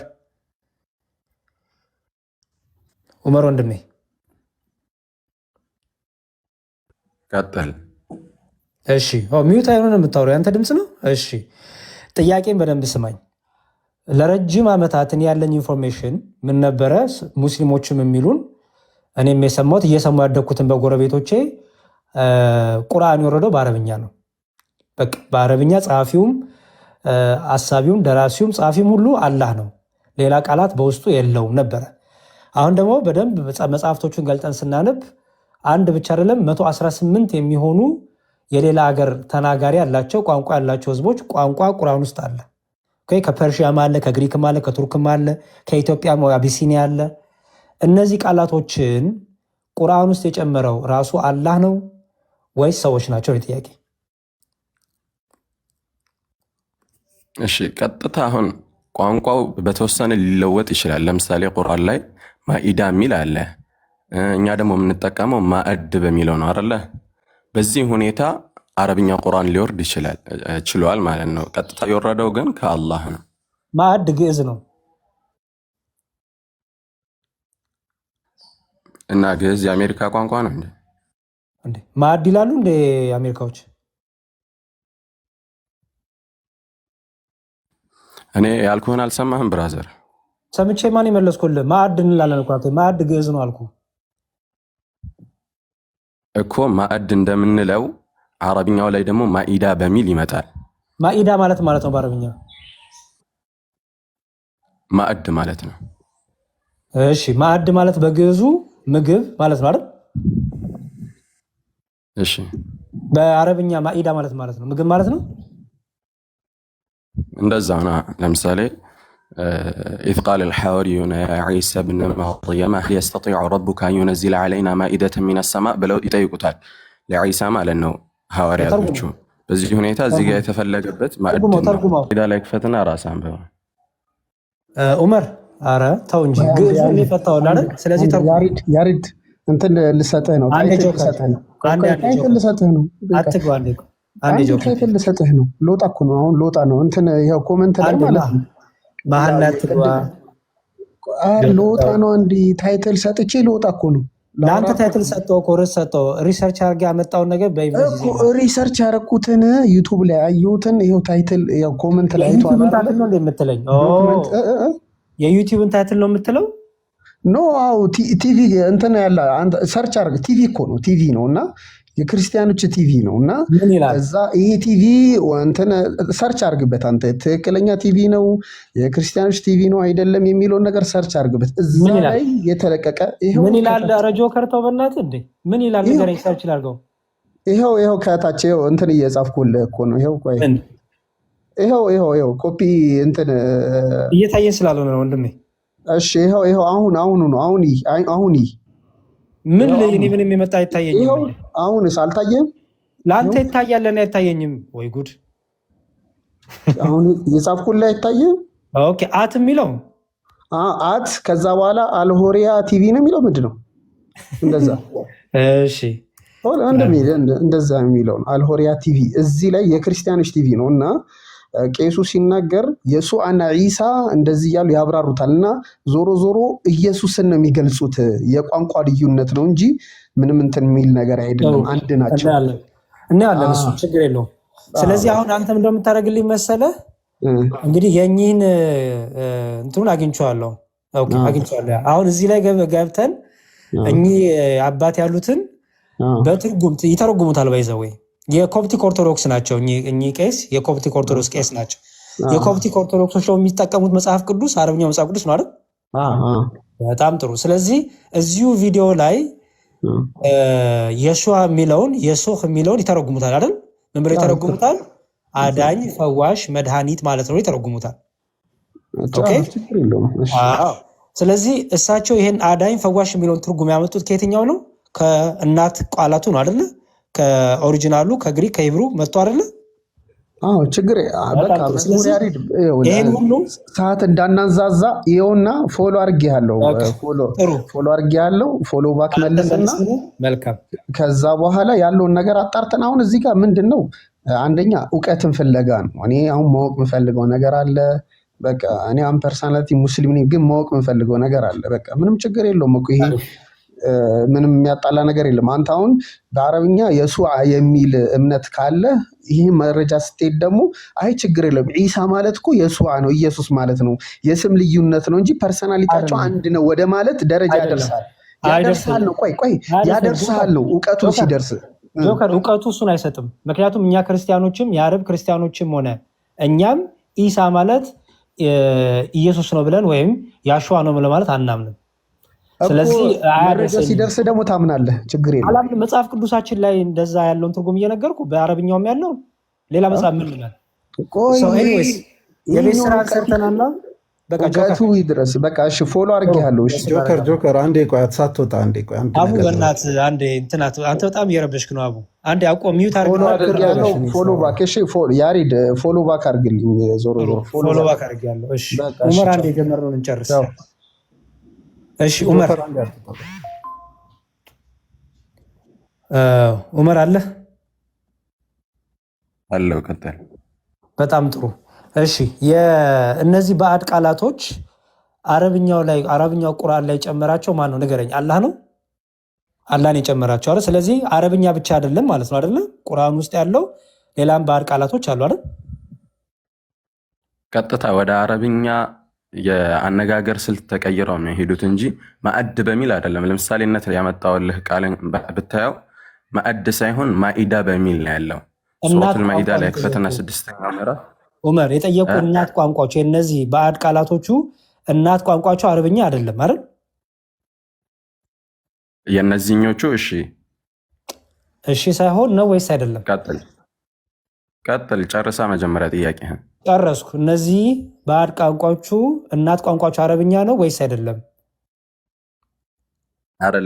አይደለም። በጣም ጥሩ።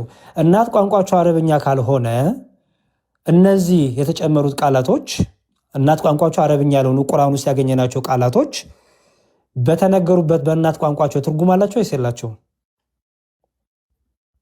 አላቸው፣ በአረብኛም አላቸው። በጣም አሪፍ። እሺ አሁን እንግዲህ እሱን ልንፈታ ነው ማለት ነው። ጥሩ።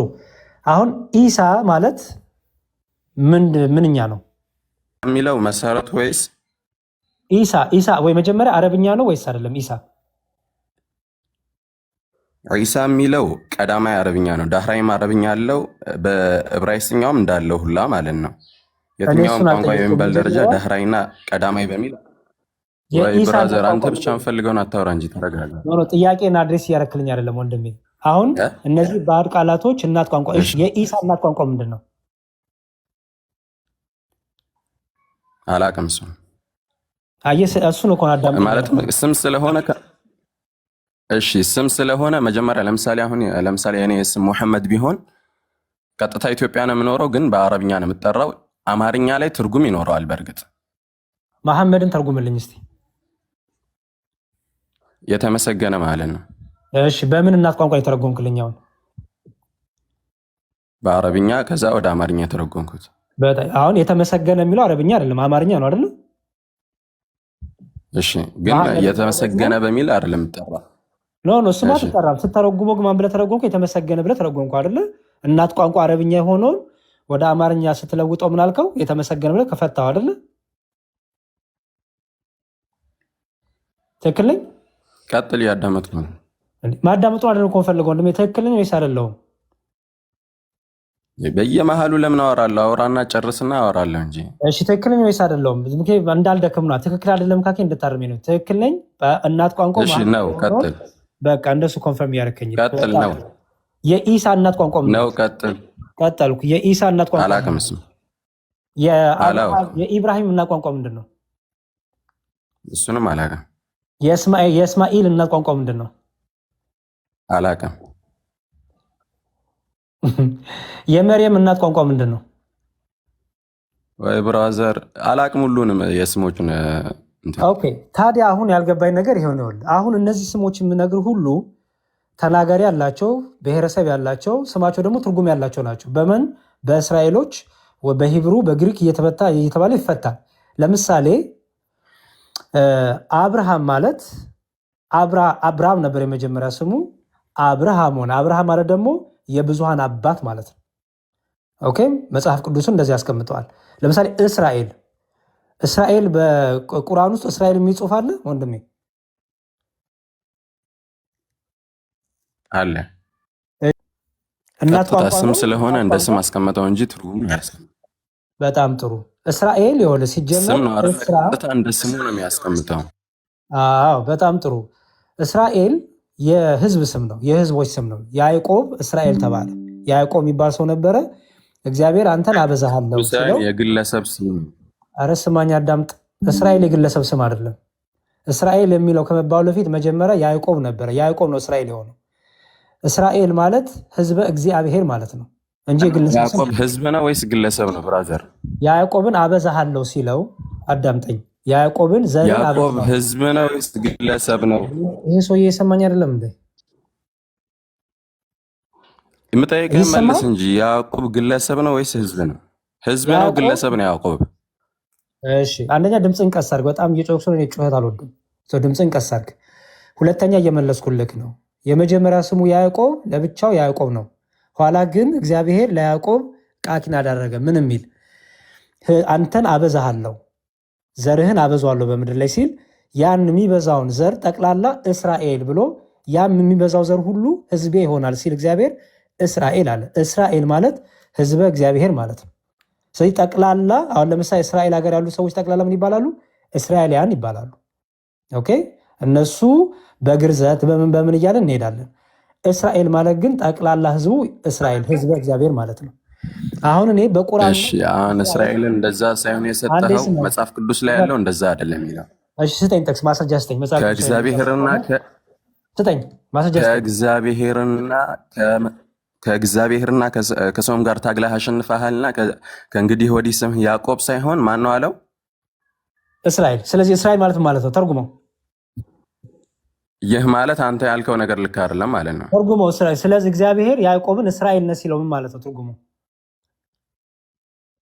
እኮ እግዚአብሔር አንተ ቅድም ምን አልክ?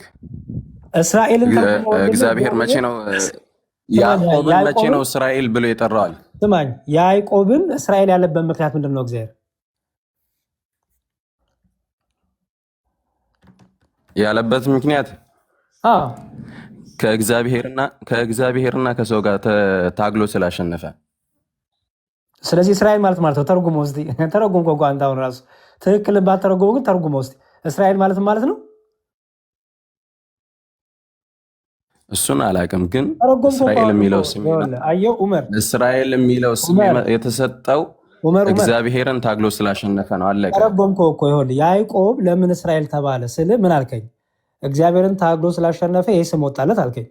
ስለዚህ ዝም ብሎ የወጣ ራንደም ስም አይደለም ማለት ነው።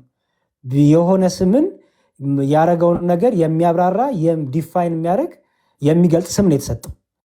እሺ በአንተ ሀሳብ እንኳን ተስማምቼ ቁርአን ውስጥ ግባና እስራኤል የሚለውን ፍታልኝ። ከአላህ ጋር ታግሎ ያሸነፈ ማለት ነው። እስከነ ከአላህ ጋር ወደ ትግል የሚገባ ሰውም ምንም ነገር የለም። በጣም ጥሩ። እንደ ቁርአን ማለት ነው። እስራኤል ማለት ማለት ነው። አላህ እስራኤል ሲል ምን እያለ ነው? ህዝቦቼ እያለ ነው? አይ አይደለም፣ ያዕቆብን እያለ ነው። በጣም ጥሩ። እሺ ስለዚህ በደንብ ስማ። የምታገኘው አሁን ያልነውን ቃል አሁን ያለውን ፍቺ የምታገኘው ኦሪት ዘፍጥረት ምዕራፍ 32 ላይ ታገኘዋለህ። ኦኬ ኦሪት ዘፍጥረት ምዕራፍ 32 እሺ እንዲህ ይላል። አግኝቻለሁ። አዎ እናንብበው። እንዲህም አለው ስምህ ማን ነው? ቁጥር 7 ላይ እርሱም ያዕቆብ ነኝ አለ። አለውም ከእንግዲህ ወዲህ ስምህ እስራኤል ይባላል። በደንብ አስተውል። ስምህ እስራኤል ይባላል፣ ያዕቆብ አይባል፣ ከእግዚአብሔር ከሰውም ጋር ታግላ አሸንፋልና። ያዕቆብም ስምህን ንገረኝ ብሎ ጠየቀው። እርሱም ስሜን ለምን ጠይቃለህ አለው። በዚያም ስፍራ ባረከው። ያዕቆብም እግዚአብሔርን ፊት ለፊት አየው፣ ሰውነቴም ድና ቀረች ሲል የዛም ቦታ ስም ጵኒኤል ብሎ ጠራው ይላል።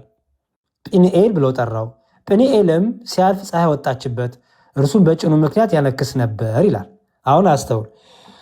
እግዚአብሔርን ፊት ለፊት አየሁት ሲል ጵኒኤል ብሎ ያችን ስፍራ ጠራት ይላል። እየሰማኝ ነው? መር ቀጥላ እያደመጥ። እሺ ያችን ስፍራ ማን ብሎ ጠራት? እግዚአብሔርን። ጵኒኤል ማለት ትርጉም ምንድን ነው? እግዚአብሔርን ፊት ለፊት አየሁት። አሁን ጵኒኤል የሚለው ላይ እና እስራኤል የሚል ላይ ኤል የሚል ነገር ታገኛለህ አይደል ወንድሜ? እኔ የምለው ዝምታው ነው የሚሻለው ወይስ? ቀጥል፣ እያዳመጥኩ ነው። ጨርስ እንጂ መጀመሪያ የምታወራውን ነገር እየጠየቅኩ ነው። ኤል ጵኒኤል እና እስራኤል የሚል አለ። ኤል የሚል አለ መጨረሻ ላይ አይደል? እሺ አለ። ኤል ማለት ማለት ነው ኤሎሂም የሚለው ምህጻረ ቃሉ ነው። እኔ ምህጻረ ቃሉ ከየት መጣ አላልኩ። ኤል ማለት ማለት ነው። እኔ ከመጣ ምናምን አላልኩህም። ኤል ማለት ማለት ነው ትርጉሙ። ኢላህ የሚለውን የአረብኛ ትርጉም ይወስዳል። ምን ኤል ማለት ኢላህ ማለት ነው? የኤል ቋንቋው ኢላህ ነው። ምን የኤል እናት ቋንቋው ኢላህ ነው? ስማ ያልኩህን ስማ እንጂ የራስህን ነገር አታዳምጥ። የጠየኩ የኤል እናት ቋንቋው ኢላህ ነው ወይ? የኢላህ የሚለውን ይወስዳል ስላልከኝ ኤል እናት ቋንቋው ኢላህ ነው? እንደዛ የሚል ነገር ወጣኝ። እየጠየኩ ነው አንተን። ኢላህ የሚለውን ትርጉም ስላልከኝ ቆይ አንዴ ወንድሜ፣ ኢላህ ትርጉሞች የሚነሱት ከእናት ቋንቋቸው ነው። እናት ቋንቋቸው ምን ብሎ ተረጎመው ከመነሻው ተብሎ ነው የሚወሰደው። ኤል የሚለው እናት ቋንቋው ኢላሂ ነው አይደለም አይደል? ይቀጥል። እሺ ጵኒኤል እና እስራኤል የሚለው ውስጥ ኤል የሚል አለ። ኤል ማለት ነው። የመጨረሻ ነው የምጠይቅ።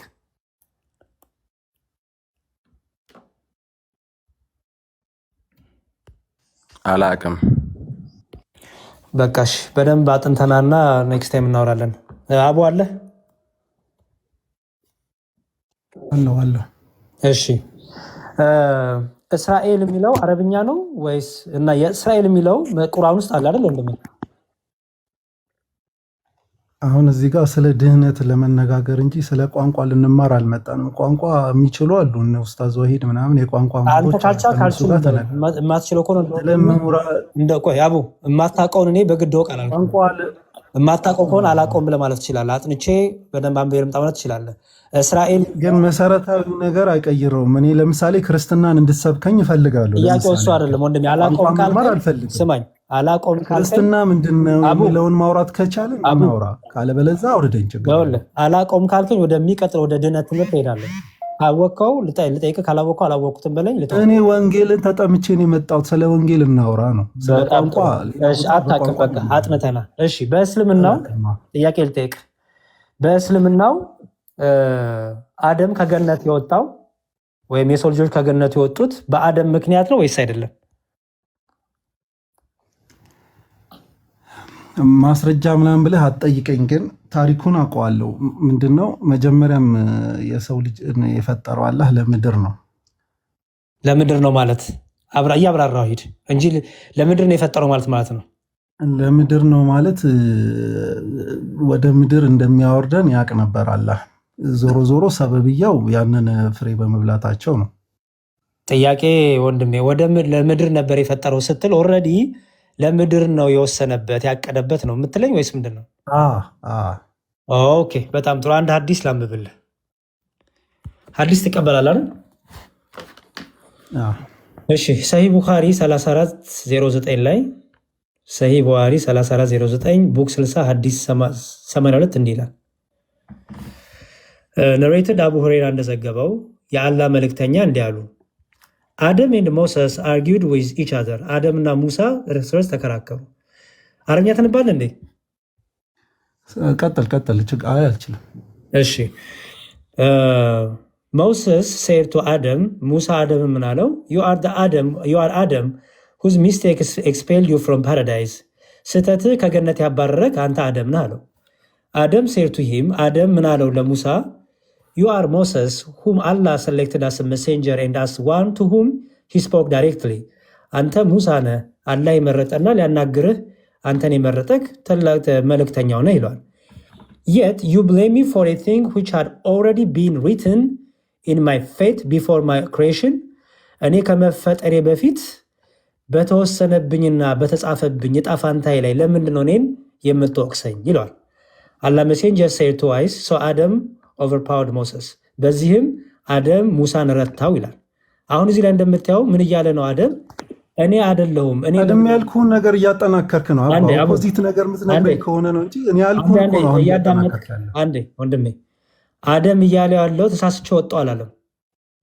ካንተ ጋር አይገናኝም። አደም ወጣው እያለ ያለው አይደለም። እኔም እኮ ብያለሁ ለምድር ነው የተፈጠረው ቀደም ብሎ አላልኩም ብያለሁ። አቡ አታፍንኛ። ይሄ እኮ ሀዲስ የሚለው እኮ መጀመሪያ ቀድሞ እንደተጻፈ ለመናገር ነው የሀዲሱ የሚለው። ስለዚህ አደም መብላት አለመብላት ይችል ነበር? መብላት አለመብላት ይችል ነበረ። አይችልም። ምክንያቱም አልችልም እያለ ነው፣ ተወስኖብኛል እያለ ነው። ትክክል። ሁለቱም ምን ማለት እንደሆነ ታውቃለህ? ትርጉሙ የዚህ እንዳስረዳ ትፈቅድልኛለህ? አንድ ደቂቃ ስታስረዳኝ ግን በመረጃ አድርጋ አስረዳኝ። ሀዲሱ የኔን ሀሳብ ነው ያጠናከርከው። አላህ ይስጥ። ጥሩ ነው። እንደዚህ ሀቅ መነጋገር ጥሩ ነው። ምንድነው መሰለክ ቀዳውል ቀደር የሚባል ነገር አለ። አላህ በቀደር የጻፈው ማለት ነው። ለምሳሌ እኔ አንተ ጋር እዚህ ጋር ስመጣ ማለት ነው በራሴ ፍቃድ ነው የመጣሁት፣ ግን አላህ መዝግቦት ነበር በቀደር አንተ ጋር እንድገባ ማለት ነው። ግን ምንድነው እኔ በነፃ ፍቃዴ ነው አንተ ጋር የመጣሁት። ገብቶሃል አይደል? የራሴ ነፃ ፍቃድ አለኝ፣ ግን አላህ በእውቀቱ ግን ይሄን አንተ ጋር እንደምመጣ ያቅ ነበረ እንደማለት ነው። ቀዳውል ቀደር ማለት ነው። ስለዚህ አላህ በቀደር የጻፈበት ማለት አውቆ እንደሚሳሳት አውቆ የጻፈው ነገር ነው ቀድሞ ማለት ነው። ያንን መብላቱ ግን የራሱ ነፃ ፍቃድ ነበረ የአደም ማለት ነው። ጨረስክ? እሺ እንደዛ አይልም ያልከው ሁሉ ውሸት ነው። ምክንያቱም ይላል መሰለ እዚህ ጋር እንደዚህ ይላል። ይኸውልህ አደም ምን አለ? የት ዩ ብሌም ሚ፣ ለምን እኔን ትከሰኛለህ? አስተውል፣ ለምን እኔን ትወቅሰኛለህ? ሙሳ ምን እያለው ነው? አንተ አደም ነህ ከገነት የተባረከው፣ በአንተ ምክንያትም እኛ ተባረርን ነው እያለ ያለው። ከዛ አደም ይሏል ለሙሳ ለምንድን ነው እኔን ብለህ የምታለኝ? ለምንድን ነው እኔን የምከሰኝ? እኔ ምን ማድረግ ይችላል? የት ዩ ብሌም ሚ ፎር ኤ ቲንግ which had already been written ይላል። ሪትን ማለት በተወሰነብኝ ወይ በተቀደረብኝ እጣ ፋንታይ ላይ በተጻፈብኝ ነገር ያን ነገር ከገነት ተባረርኩ እንጂ ለምን እኔን ተወቅሰኛለህ እያለ ነው። አሁን በደንብ አስተውል። አደም እኔን ለምን ተወቅሰኛለህ ለምን አለ? እሺ ልመልስ ይፈቀድልኛል? አዎ ይኸውልህ አላህ እጁን ይዞ ካልበላህ ብሎ አላስገድደውም። አደም በራሱ እጅ ነው አይደል የበላው? ስተቱን ተሳስተዋል ማለት ነው። ስተቱን ተሳስቶታል፣ ግን ይህንን አላህ ያቅ ነበረ። ቀድሞ የተወሰነ ለማለት የፈለገው ያንን መግለጹ ነው። ይታወቅ ነበር፣ እኔ ልሳሳት እንደምችል የታወቀ ነገር ነበር። አትውቀሰኝ በቃ ተሳስቻለሁ ነው። ከዛም በኋላ እኮ መሳሳቱን አምኖ ይቅርታ ጠይቋል አይደል እንዴ? አይደለም እንደዛ ትምረኝ አላህ ባትምረኝ ይላል እንጂ ይሄ ክፍል አንዴ ወንድሜ፣ ስለዚህ ክፍል ቁንጽል ነገር አናውራ ጠቅላላ አድርገን ማለት ነው። አደም መሳሳቱን አምኖ ይቅርታ ጠይቋል። እዚህ ጋር ለሙሳ የመለሰው መልስ አለ። ይሄ ብቻ አታፍንኛ፣ እኔ ልጨርስና ታወራለህ። ይሄንኑ ፍታና ገራ ለማመጣልሃለሁ። እንዲሁም ጭራሽ አንድ ሰው ከተጻፈበት ውጪ ማድረግ እንደማይችል ጥሩም የጻፈበት ጥሩ ብቻ መጥፎ የጻፈበት መጥፎ ብቻ ማድረግ እንደሚችል ኢቭን መጥፎ የተጻፈበት ጥሩ እንኳን ቢያደርግ መጨረሻ ላይ መጥፎ አድርጎ እንደሚሞት ሁሉ አሳያለሁ። ምክንያቱም የተጻፈበት ነገር የተወሰነበት ነገር ልክ በስንት ቀን ነው ወደ ማህፀን መላእክት ተልኮ ሲጽፍ ከሚጽፈው ነገር ውስጥ ሩህ ምናምን ካረገ በኋላ ከሚጽፈው ነገር ውስጥ አንዱ ምንድነው? ዕጣ ፋንታ ነው የሚጽፈው። ስለዚህ ሌላም አዲስ አመጣላለሁ። አንድ ሰው መጥፎ ይሁን ብሎ ከተጻፈበት ጥሩ እንኳን ቢያደርግ ሰው ከሆነ በኋላ ከመፈጠሩ በፊት መጨረሻ ላይ መጥፎ አድርጎ ወደ እሳት ይገባል።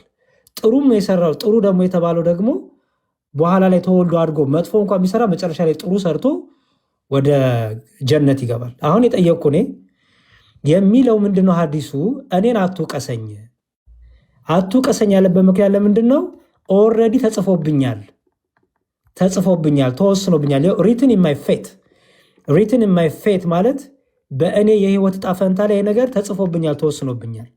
ስለዚህ እኔን አትውቀሰኝ ያለው እንጂ አንተ ባልከው እንዲሁ እኮ ነጻ ፈቃድ ይሄንን አታብራራልኝ። ይሄ እኮ ግልጽ ነው። እዚህ ጋር አሁን አንተ ባጠፋኸው ጥፋት ነው ከጀነት የተባረር ነው ሲለው አይ የተወሰነብኝ ነው ቀድሞ አላህ የወሰነብኝ ነው ብሎ አለው። ስለዚህ በዚህ ነው የኔ ውሳኔ አይደለም አይነት ትርጉም ነው የሚሰጠው። ይህን እኮ ምንም የሚያጨቃጭቅ አይደለም፣ ግልጽ አማርኛ ነው። ነገር ግን እንደ አጠቃላይ እንደ ኢስላም ቀዳወል ቀደር የሚባለው ነገር የአላህ እውቀት ነው፣ ውሳኔ የተመዘገበ። እኔ ዛሬ እዚህ ጋር ከአንተ ጋር እንደማወራ አላህ ያውቃል ቀድሞ ማለት ነው። ቀዳወል ቀደር ብሎ ማለት የተከፋፈለ ነው። ለምሳሌ ያክል እኔ ኢትዮጵያዊነቴን መምረጥ አልችልም። በቃ አላህ የወሰነው ውሳኔ ነው። ጥቁር እንደመሆን አጭር እንደመሆን ወይ ረጅም እንደመሆን ብሔሬን፣ ቋንቋዬን አላህ ይወስንልኛል። ይሄ ውሳኔ ነው፣ በቃ የአላህ ውሳኔ ነው። ለእኛ ደግሞ ነፃ ውሳኔ ደግሞ የተሰጠን ደግሞ አለ። ምንድነው እሱ ነፃ ውሳኔ? አእምሯችን ማለት ነው። አእምሯችን እንዲያገናዝብ እንትን እንዲል ራሱ የሚበጀውንና የሚጎዳውን ለይቶ እንትን እንዲል የተሰጠው ደግሞ የውሳኔ ቀደር። ሀቢብ ጨርስ፣ ችግር የለውም ጨርስ። አይ የቅድሙን እኮ መዝሙር እንትን እሺ፣ ግን ጨርስና ችግር የለውም መልሶ ስለምጠይቀው የኔ ጨርስ ሀሳቡን ይስፋኝ ጨርስ። እሻው እና ቀደር ሁለት አይነት ነው። አንድ የተወሰነብን አለ ልንቀይረው ማንችለው። ምንድነው የተወሰነብን ማትቀይረው ነገር? እሱን ንገረን እኮ ልነግርህ። ለምሳሌ ኢትዮጵያዊነቴ በቃ መርጫ አይደለም፣ አላህ የወሰነብኝ ነው።